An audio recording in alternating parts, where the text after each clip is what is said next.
নমস্কার। গল্প সঙ্গীত গল্পের আসরে আপনাদের স্বাগত। আজ গজেন্দ্র কুমার মিত্রের অলৌকিক কাহিনী সমগ্র থেকে একটি গল্প আপনাদের পড়ে শোনাব। আজকের গল্প গজেন্দ্র কুমার মিত্রের লেখা অতীতের তীর।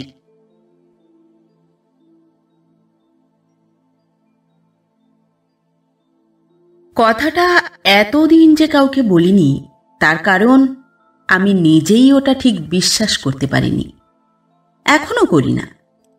কি যে ঘটেছিল তাও জানি না, হলপ করে বলতে পারবো না। আমি যেভাবে ঘটনাটাকে চোখে দেখেছি, ওর ইতিহাসের সঙ্গে আমি যতটুকু জড়িত সেইটুকুই শুধু বলতে পারি। কিন্তু তাতে লাভ কি? আপনাদের ওষ্ঠপ্রান্তে যেটুকু পরিহাসের হাসি ফুটে উঠবে তা তো আমি এখান থেকেই দেখতে পাচ্ছি। আর তার জন্য দোষও দিই না বিশেষ, কারণ আমাকে এমন গল্প বলতে এলে আমিও ঠিক অমনি করেই অবিশ্বাস ও পরিহাসের হাসি হাসতুম। তবুও আজ যে বলতে বসেছি তার কারণেই যে কথাটা কাউকে না বলে আর থাকতে পারছি না। দীর্ঘ 3 বছর হয়ে গেল রহস্যটা মনের মধ্যেই চেপে রেখেছি। মানুষের পক্ষে সম্ভব এত দীর্ঘদিন এমন একটা চমকপ্রদ ইতিহাস একা একা অন্তরে বহন করা? তাছাড়া আমি যা জানি না, আমি যা বিশ্বাস করি না, তাই যে সব উড়িয়ে দিতে হবে তারই বা মানে কি? আমি যে অর্থ খুঁজে পাইনি, যে রহস্য উদ্ঘাটিত করা সম্ভব হয়নি আমার দ্বারা, তা যে আপনাদের দ্বারা হবে না তা কে বললে? আমাদের সন্তু মাস্টারকে কে না চেনে? অবশ্য আমাদের এই পাড়া বা গ্রামের কথাই বলছি। তবে হ্যাঁ, কলকাতায়ও বহু লোক চিনত বইকি। হালদারদের ছেলে সন্তু, রোগা লিকলিকে শ্যামবর্ণ, মাথায় ঘন চুল ঝাঁকড়া ঝাঁকড়া, চোখে সর্বদা একটা উৎসাহের দীপ্তি এবং মুখে একটা সবিনয় সলজ্জ হাসি। বাবার অবস্থা ওর মন্দ ছিল না, কি একটা মার্চেন্ট অফিসে ভালো চাকরি করতেন। চাই কি সন্তু লেখাপড়া শিখুক আর না শিখুক, ওকেও সে অফিসে ঢুকিয়ে দিয়ে যেতে পারতেন। আর আজ তাহলে সন্তুর 150-200 টাকা মাইনে হয়ে যেত। কিন্তু সন্তু সে ধার দিয়েই গেল না। লেখাপড়া তো শিখলই না, ক্লাস 9-এ বার 2 ফেল করে একেবারে ওপার চুকিয়ে দিল। চাকরিতে ঢুকতেও রাজি হল না। মাথায় ঢুকল ও গান গাইবে। গান রীতিমতো কিছুই শেখেনি, বাড়িতে হারমোনিয়াম পর্যন্ত ছিল না। তবু অপরের মুখে শুনে শুনে ও গান শিখতে লাগল এবং যেখানে সেখানে গায়ে পড়ে গান শোনাতে শুরু করল। তখনও আমরা কেউ ওটা নিয়ে মাথা ঘামাইনি। ছেলে মানুষ, পাগলামি করে বেড়াচ্ছে, বেড়াক। কিন্তু যত দিন যেতে লাগলো ততই ঝোঁকটা যেন বেড়ে গেল। কাজের মধ্যে পাড়ার যত রাজ্যের ছেলে মেয়ে জড়ো করে স্বদেশী গানের তালিম দিতে থাকে। আর কোনো একটা ছুতো পেলেই তা কে জানে স্বাধীনতা দিবস আর কে জানে মে দিবস, দলবল নিয়ে প্রভাত ফেরিতে বেরিয়ে পড়ে। এছাড়া আর একটা কাজ ছিল, রেডিওতে ভালো গান থাকলেই চৌধুরী মশাইয়ের চায়ের দোকানে গিয়ে শোনা, নয়তো দত্তদের গ্রামোফোনের দোকানের সামনে হাঁ করে দাঁড়িয়ে থাকা। সবচেয়ে বেচারির কষ্ট হতো একটা হারমোনিয়ামের জন্যে। ধীরেনের বাড়ি গিয়ে তার খোসামদি করে হারমোনিয়ামের পর্দাগুলো চিনে নিয়েছিল, কিন্তু সেও যন্ত্রে হাত দিতে দিত না। না বাজালে শিখবে কি করে? অথচ কেই বা ভরসা করে ওর মতো আনাড়িকে ঘাঁটতে দেবে যন্ত্র? শেষ পর্যন্ত পাড়ার কেষ্ট জ্যাঠামশাইকে ধরল ও চেপে।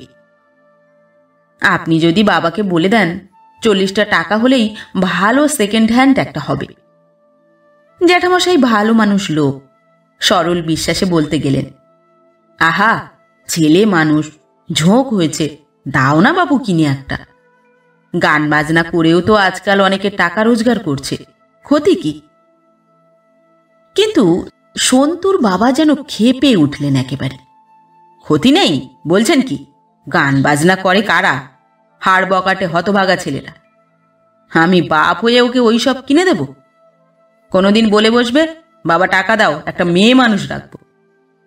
আপনি এসব কিছু বোঝেন না, কথা কইতে আসেন কেন? হারমোনিয়াম কিনবে?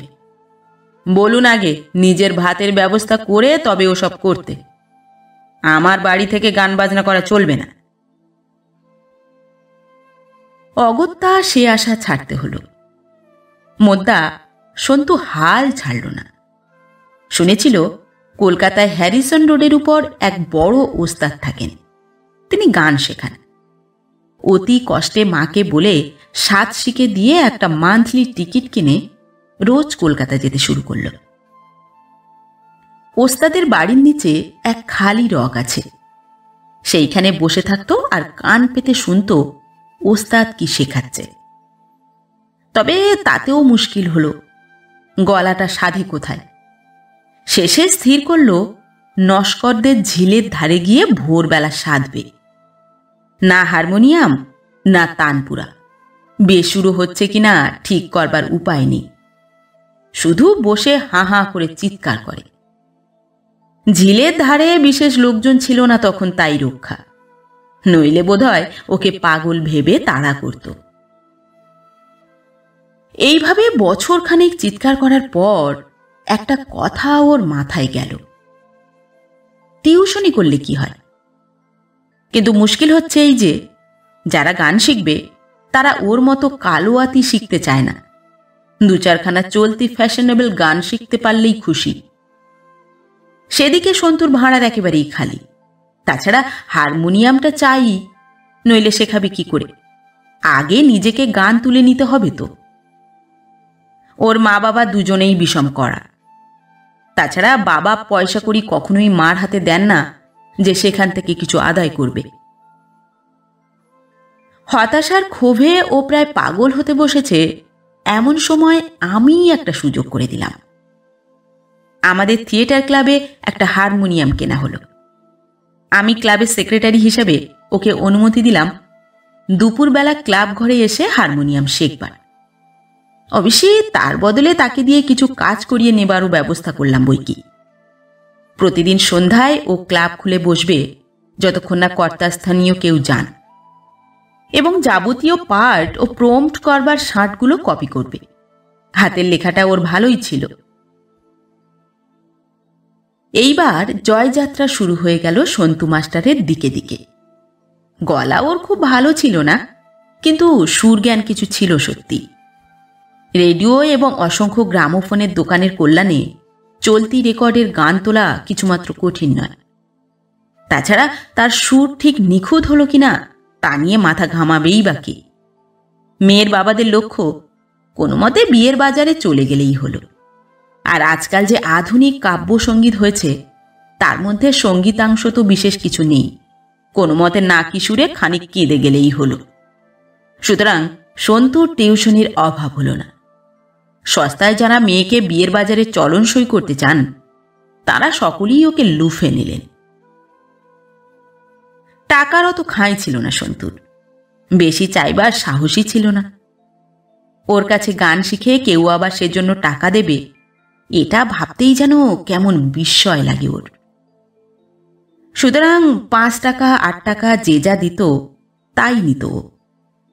কোনোটা সকালে, কোনোটা রাত্রে, কোনোটা দুপুরে, সপ্তাহে 3 দিন বা 4 দিন। কাজেই সবকটা জড়িয়ে শিগগিরই ওর প্রায় মাসিক 30 টাকা আয় হয়ে গেল। অর্থাৎ নিজস্ব একটা হারমোনিয়ামের স্বপ্ন আর ওর কাছে দুরাশা রইল না। কিন্তু সবচেয়ে ওর বিজয় গৌরবের দিন হলো সেই দিন যেদিন ওর বাবার বড়বাবু বাবাকে ডেকে বললেন, হ্যাঁ হে সুবোধ, তোমার ছেলেটি নাকি খুব যত্ন করে গান শেখায় শুনলুম। আমাকে শরৎ বলছিল যে অন্য মাস্টারের মতো ফাঁকি দিতে চায় না, খুব খাটে। তাই একবার জিজ্ঞাসা করো না আমার ছোট মেয়েটাকে শেখাতে পারবে কিনা। সুবোধবাবু তো অবাক। বড়বাবুকে সন্তুষ্ট করবার এমন একটা সুযোগ ওই হতভাগা ছেলেটাকে দিয়ে পাওয়া যাবে তা তিনি আশাও করেননি কখনো। তিনি মাথা চুলকোতে চুলকোতে বললেন, তা স্যার, ছেলেটা খাটে খুব। ফাঁকি স্যার আমরা কখনো দিতে শিখিনি, আমার কাছেই তো ওর শিক্ষা। তা একবার জিজ্ঞাসা করো। ওরা জিজ্ঞাসা করা করি কি স্যার, আপনি যখন বলছেন। না মানে সময় হবে কি না? সময় করে নেবে, না হয় অন্য টিউশনি ছেড়ে দেবে। এইবার সুবোধবাবুর কাছে ছেলের কিছু দাম হলো। বড়বাবুও বলা চলে, ছোট সাহেবও। এখানেও মনিব যদি ছেলের সুখ্যাতি করেন, তাহলে আর বখাটে বলে উড়িয়ে দেওয়া চলে কি করে? তবুও বাড়ি এসে গাম্ভীর্য বজায় রেখেই ছেলের কাছে কথাটা পারতে হয়। তুমি তো আমার কোনো কথাই শোনো না, কিন্তু আমার একটা কর্তব্য আছে তো। যতদিন আছি ততদিন না হয় ভাতের ভাবনা নেই, তারপর তো অগাধ জলে। যাগে, বড়বাবুকে বলে কয়ে মত করিয়েছি ওর মেয়েকে গান শেখাবার জন্য। তোমাকে রাখতে রাজি হয়েছেন। ভালো করে খেটে মোটামুটি খুশি করতে পারো তো আখিরের ভাবনা থাকবে না। কাল সকালেই ওর সঙ্গে দেখা করো, সময় সুবিধে ঠিক করে এসো। সন্তু তো অবাক, এত বড় সুখের দিন ওর বহুকাল আসেনি। বাবা ওকে ডেকে গান শেখানোর কথা কয়েছেন, ওর প্রতিভাকে স্বীকার করেছেন, আবার একটা টিউশনিও ঠিক করে এসেছেন। ওর অধ্যাবসায়ের ফল তাহলে মিলল। এখন তাহলে ঘরেই গলা সাদা চলবে। পরের দিন থেকেই সে বড়বাবুর বাড়ি বহাল হয়ে গেল। বালিগঞ্জে তার বাড়ি, ওদের বাড়ি থেকে খুব বেশি দূরে নয়। আধুনিক হাল ফ্যাশনের কেতাদুরস্ত ঘরদোর, ছেলেমেয়েরাও তেমনি। এরকম কোনো জায়গায় যে কোনোদিন ওর মতো মাস্টারকে ডাক পড়বে, সন্তু তো আশা করেনি। ও যেন কৃতার্থ হয়ে গেল। সুবোধবাবুর মেয়ে মিলি ওর কাছে গান শিখে যেন ওকেই ধন্য করবে। সন্তুর মনোভাব কতকটা এইরকম। অবশ্য মিলি বেশ ঠান্ডা মেয়ে, গান বাজনার কিছু জানে না, জানবার চেষ্টাও নেই। আরও অনেক বাঙালি মেয়ের মতোই সে বাপ মায়ের ইচ্ছার কাছে আত্মসমর্পণ করেছে।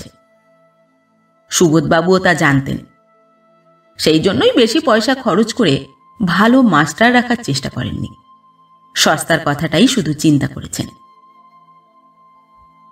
কিন্তু গোল বাঁধল অপর জায়গায়। মিলিদের বাড়িতে আর একটি মেয়ে ছিল, মিলিরই পিস্তুত বোন, নাম সুমিত্রা। বাপ মরা মেয়ে মামার বাড়িতে আদরে মানুষ হয়েছে। আদর এই জন্য যে ওর বিধবা মায়ের হাতে যথেষ্ট পয়সা ছিল। সুমিত্রাও একমাত্র মেয়ে, আদর দেবার কোনো অসুবিধা নেই। ছিপছিপে মেয়ে সুমিত্রা, খুবই রোগা, যেমন আজকালকার অধিকাংশ স্কুল কলেজের মেয়ে হয়, মানে বাংলাদেশের মেয়ে, তেমনি। স্বাস্থ্যের চিহ্ন কোথাও নেই, কম খায় এবং কুপথ্য খায়। রংটা খুবই ফর্সা, তাতেই পাতলা চামড়ার মধ্য দিয়ে নীল শিরা গোনা যায়। অস্বাস্থ্যের একটা ফ্যাকাশে ভাব মুখে, ডাগর চোখে রিমলেস চশমা, শৌখিন বাহারি শাড়ি দিনে রাতে বহুবার বদল হয়। কথা কয় সিনেমার সুরে। বাংলাদেশের ছবিতে ও রেডিওতে অভিনেত্রীরা যেমন একটা বিশেষ সুরে কথা বলে, তারই নকল ওটা। সর্বদাই একটা ক্লান্ত ভাব, এটাও নাকি আভিজাত্যের লক্ষণ। এহেন মেয়েকে দেখে যদি সন্তু একটু সংকুচিত হয়ে পড়ে, তো বিশেষ দোষ দেওয়া যায় কি? আরও বিপদ হচ্ছে এই যে, মিলিকে গান শেখাবার সময় সুমিত্রা প্রায়ই এসে বসত। প্রথম দিনই প্রশ্ন করেছিল, মাস্টারমশাই, আপনি রেডিওতে গান দেন না? অপ্রতিভ সন্তু মাথা চুলকে জবাব দিয়েছিল, না। কেন? তারপর একটুখানি থেমে উত্তরের অপেক্ষা করে আবার বললে, আজকাল তো সবাই রেডিওতে গান দেয়। আমি যার কাছে শিখেছিলুম তিনি প্রায়ই গান রেডিওতে, যে কোনো রকম চলনসই গাইয়েই তো রেডিওতে গায়। আমিও শিগগিরই গাইব। আপনি কার কাছে শিখেছিলেন গান?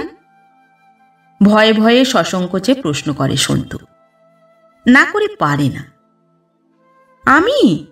সুরেশ দত্তের নাম শোনেননি? বিখ্যাত গাইয়ে হিরণময় দত্তের ভাই। উনি অবশ্য রবীন্দ্রনাথের গানই গেয়ে থাকেন। আজকাল আবার রবীন্দ্রনাথের গান গাওয়াটাই ফ্যাশন হচ্ছে কি না, এসব কাব্যসঙ্গীত আর চলে না। এমনি করে সুমিত্রা ওকে গুঁড়ো করে দেয়, চুরমার করে দেয় ওর অভিমান। শৌখিনতা ও উন্নাসিকতা এত সহজ সুমিত্রার পক্ষে যে সন্তু তার দোষ দিতে পারে না। নিজেরই মাথা হেঁট হয়ে আসে, মাটির সঙ্গে মিশিয়ে যেতে চায়। এ ব্যবহার যেন কতকটা সে নিজের প্রাপ্য বলেই মেনে নেয়। সুমিত্রাকে কেউ মিলির অভিভাবকত্ব করতে বলেনি, সন্তুর পরীক্ষা নেবারও কথা নয়, এমনকি ওর সেখানে উপস্থিত থাকারও প্রয়োজন নেই। তবু হাতে অপর কোনো কাজ না থাকায় সুমিত্রা প্রায়ই ওখানে এসে বসে এবং নানাভাবে সন্তুর অকিঞ্চিতকরতা প্রমাণ করতে চেষ্টা করে। ওর ফরমাসে 2-4টে চলতি রবীন্দ্রনাথের গান শিখে এসে শেখাবার চেষ্টা করে সন্তু, কিন্তু সুমিত্রা তাতেও নাক তোলে। এ মা, এই গান তো আজকাল সবাই জানে, এ বুঝি কেউ শেখে? আপনি ওইটা জানেন না, অমুক গানটা, ওটা শেখান না। এমন গানের লাইন বলে যা সন্তু তো শোনেইনি, রবীন্দ্রনাথ বেঁচে থাকলেও মনে করতে পারতেন কিনা সন্দেহ। কিংবা বলে বসে, ওটা তো ঠিক সুর হচ্ছে না মাস্টারমশাই, ভালো করে শিখে নেবেন। আপনি সুরেশদার কাছে শেখেন না কেন?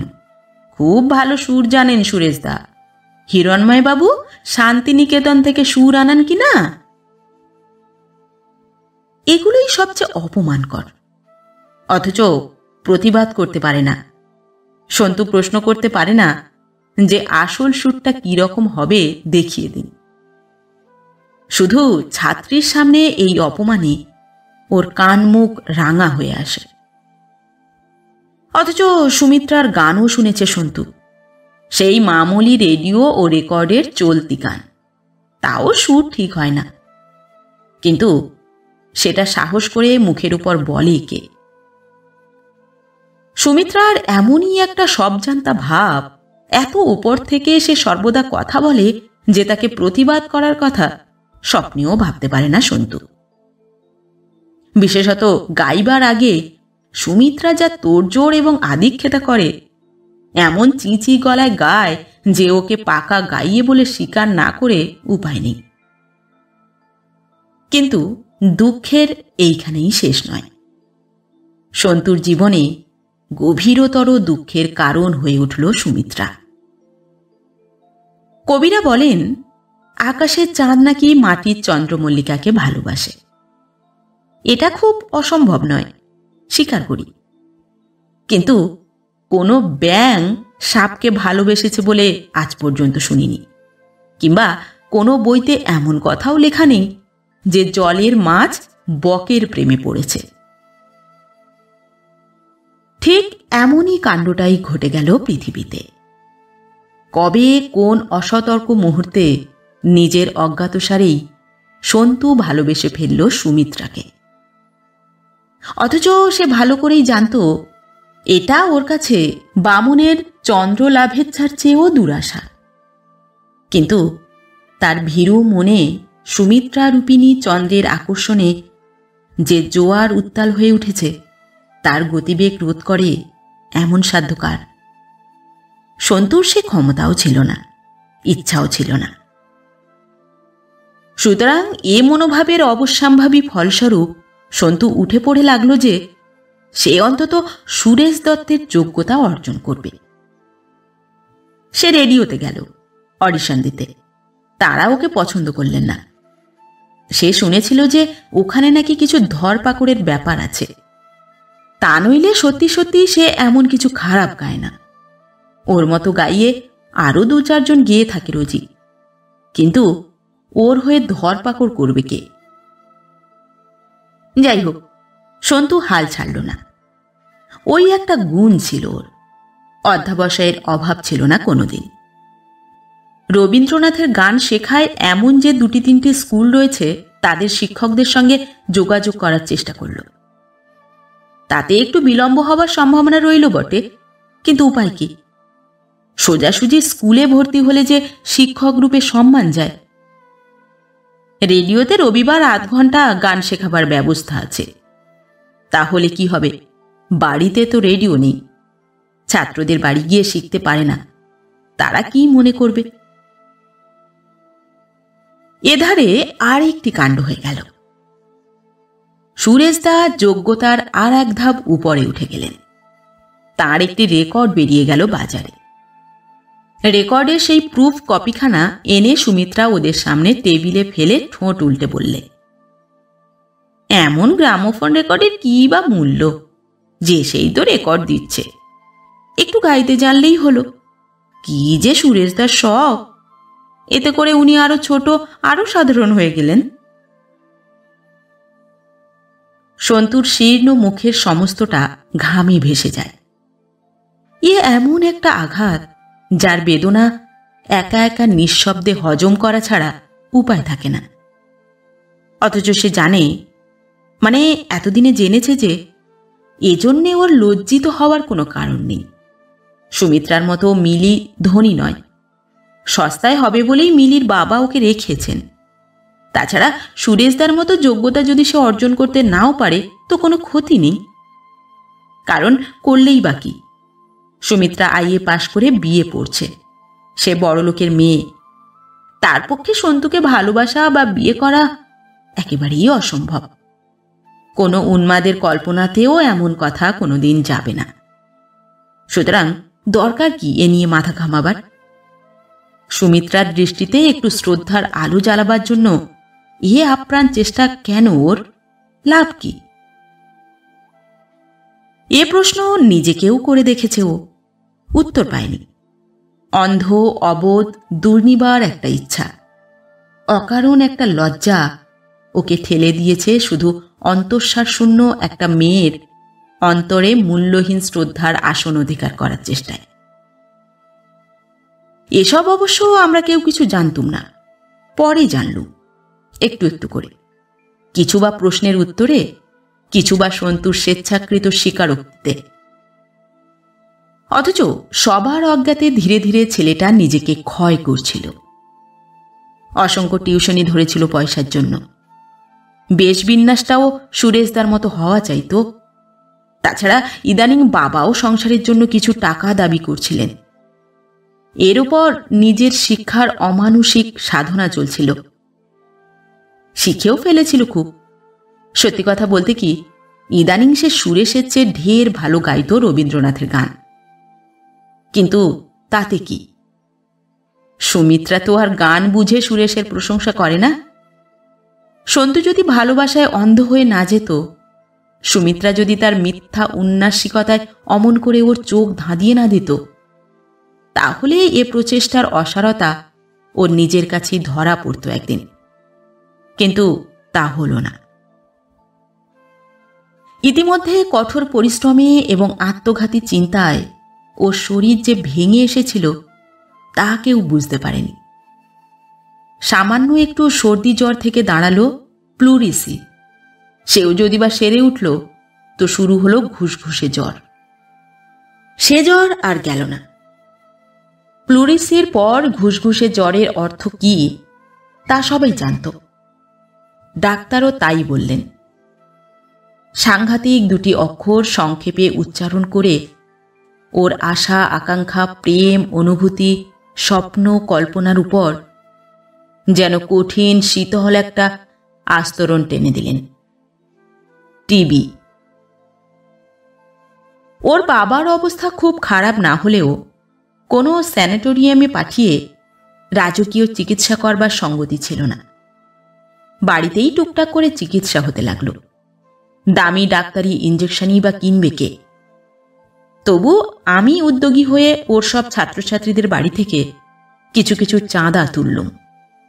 বলা বাহুল্য, তার মধ্যে সবচেয়ে কম টাকা দিলেন মিলির বাবা, কারণ তার অবস্থাই ওদের মধ্যে সবচেয়ে ভালো। আমাদের ক্লাব থেকেও একটা চ্যারিটি শোর বন্দোবস্ত করা হলো। তাতে 455 টাকার টিকিট বিক্রি হলো বটে, কিন্তু দেখা গেল যে 400 টাকার উপর খরচই হয়ে গেছে। বাকি টাকাটা মেম্বারদের কাছ থেকে চাঁদা তুলে এবং ক্লাব ফান্ড থেকে কিছুটা দিয়ে 150 টাকা করে দেওয়া হলো, নইলে ক্লাবের প্রেস্টিজ থাকে না। এরই মধ্যে একদিন যেন ঈশ্বরের নিষ্ঠুর পরিহাসেই এক আশ্চর্য ঘটনা ঘটল। এমন যোগাযোগ দৈবাত হয়।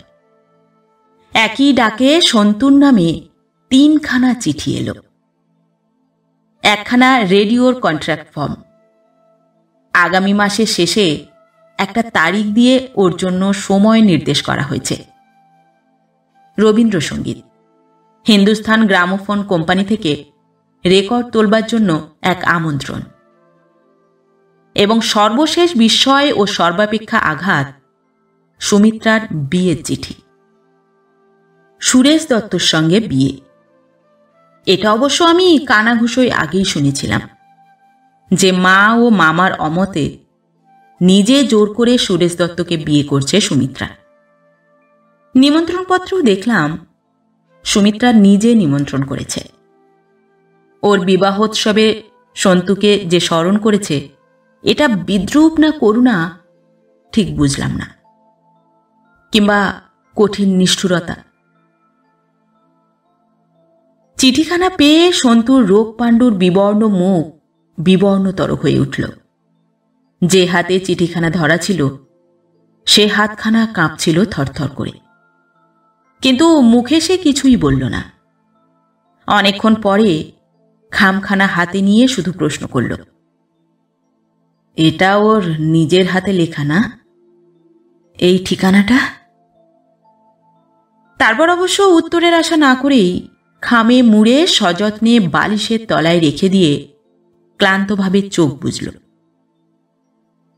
সন্ধ্যার সময় আবার যেতে একটুখানি ম্লান হেসে বলল, গ্রামোফোন কোম্পানিকে চিঠির জবাব দিয়ে দিলাম যোগুদা। লিখে দিলাম যে এ কাঠামোতে আর ওদের কাছে রেকর্ড তোলানো সম্ভব হবে না। ভেবেছিলাম আমাকেই হয়তো এই চিঠিগুলো জবাব লিখতে হবে। যাক, ও তাহলে নিজেই লিখতে পেরেছে। প্রশ্ন করলুম, অমনি রেডিওতে একটা লিখে দিয়েছে তো? মুখখানা কেমন যেন সলজ্জ হয়ে গেল ওর। খানিকটা চুপ করে থেকে বলল, ওদের কন্ট্রাক্টটা সই করে পাঠিয়ে দিয়েছি। ছি, এ কি করলে? ব্যস্ত হয়ে উঠি। তাড়াতাড়ি হাত দুটো চেপে ধরে বলে, কিছু বলবেন না যোগুদা, এইটি শুধু মাপ করুন লক্ষ্মীটি, আমায় বকবেন না। ও আমি যেমন করে হোক গিয়ে আসব। ওদের ওই টাকা দিয়ে সুমিত্রাদের একটা বিয়ের প্রেজেন্ট কিনে পাঠাবো, এই আমার শেষ শখ। তাতে যে তোমার শরীর বিষম খারাপ হয়ে পড়বে, এই বুক নিয়ে গাওয়া কি সহজ কথা? তুমি এমনিই প্রেজেন্ট পাঠাও না। কি পাঠাবে? না, ওই টাকায় যা হয়, বেশি কিছু পাঠাবো না। এমনি একটা শুভেচ্ছা জানিয়ে চিঠি একখানা লিখে দিয়েছি। মরতেই তো চলেছি, শরীর একদিন একটু বেশি খারাপ হলেই বা ক্ষতি কি? বুঝতেই তো পারছি যে ওর পক্ষে এ কন্ট্রাক্ট রাখা সম্ভব হবে না। মিছিমিছি ওর মনে ব্যথা দিয়ে লাভ নেই, অগত্যা চুপ করে গেলাম। কিন্তু এরপর যেন ওর স্বাস্থ্যের দ্রুত অবনতি শুরু হলো। পরের মাসে এমন অবস্থা হলো যে শুধু কোনো মতে জ্যামিতির বিন্দুর মতো অস্তিত্বটুকু মাত্র রইল ওর। শয্যা থেকে আলাদা করে যেন কিছুই দেখা যায় না। ছেলেটাকে বড় ভালোবেসে ফেলেছিলুম ইদানিং। মনটা খুবই খারাপ হয়ে গেল। একটু আধটু শেষ চেষ্টা না যে করলুম তা নয়, কিন্তু কিছুই ফল হলো না। ক্রমে সবাই বুঝতে পারল যে আর বেশি দিন নয়। সুবোধবাবুও শেষ মুহূর্তে ধার দেনা করে কিছু রাজকীয় চিকিৎসার ব্যবস্থা করলেন, কিন্তু তাতে ওর মানসিক সান্ত্বনা ছাড়া কোনো লাভ হলো না। আমরা সবাই ওকে নিয়েই ব্যস্ত। ওর সে রেডিও কন্ট্রাক্টের কথা ভুলেই গিয়েছিলাম। ও কিন্তু ভোলেনি। সেদিন মঙ্গলবার, সেটা মনে আছে। সকালবেলায় ক্ষীণ কণ্ঠে তারিখটা জানতে চাইল। তারপর চোখ বুজে খানিকটা মনে মনে কি যেন হিসাব করে বললে, আজই আমার গাইবার কথা। হলো না যোগুদা, এ শখটাও মিটল না।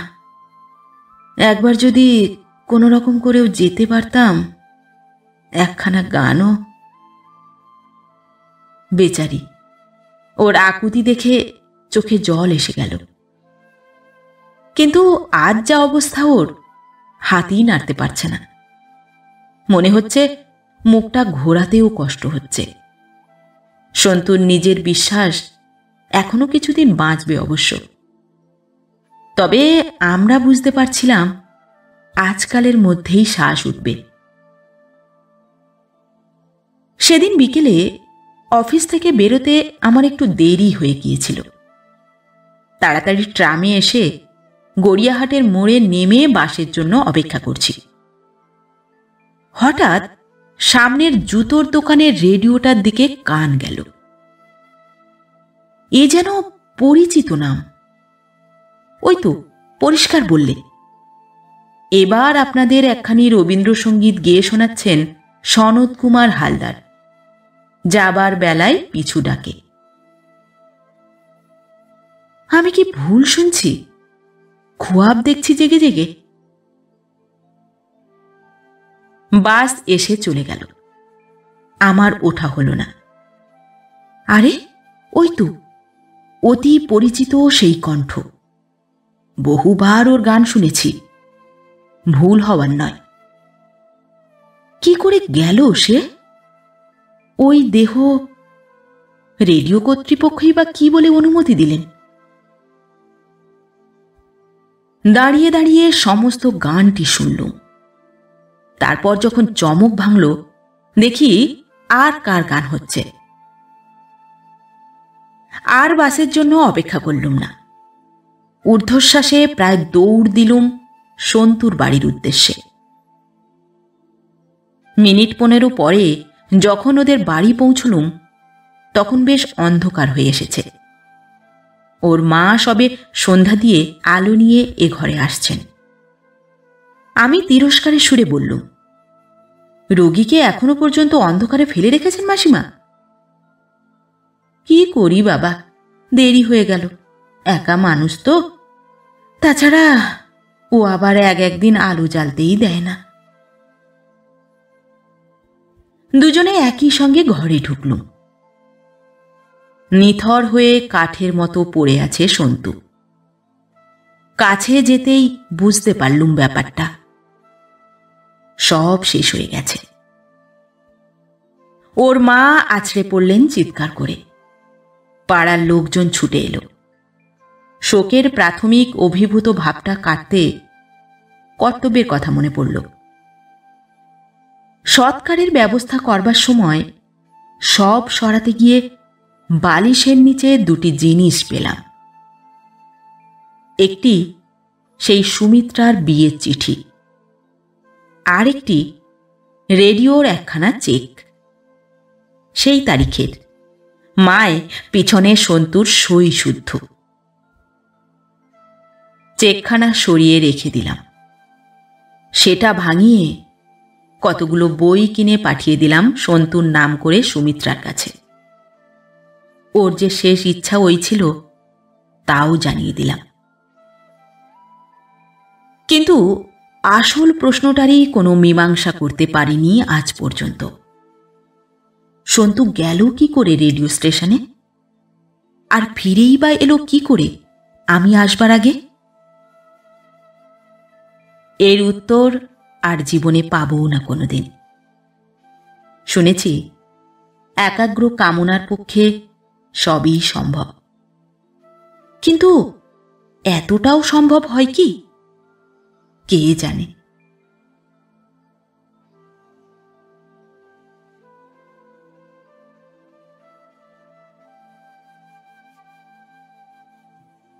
নমস্কার।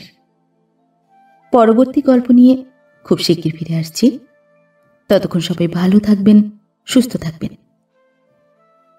গল্প পাঠ কেমন লাগলো অবশ্যই কমেন্ট করে জানাবেন এবং ভিন্ন ভিন্ন স্বাদের অডিও স্টোরি শোনার জন্য অবশ্যই চ্যানেলটি সাবস্ক্রাইব করবেন। ধন্যবাদ।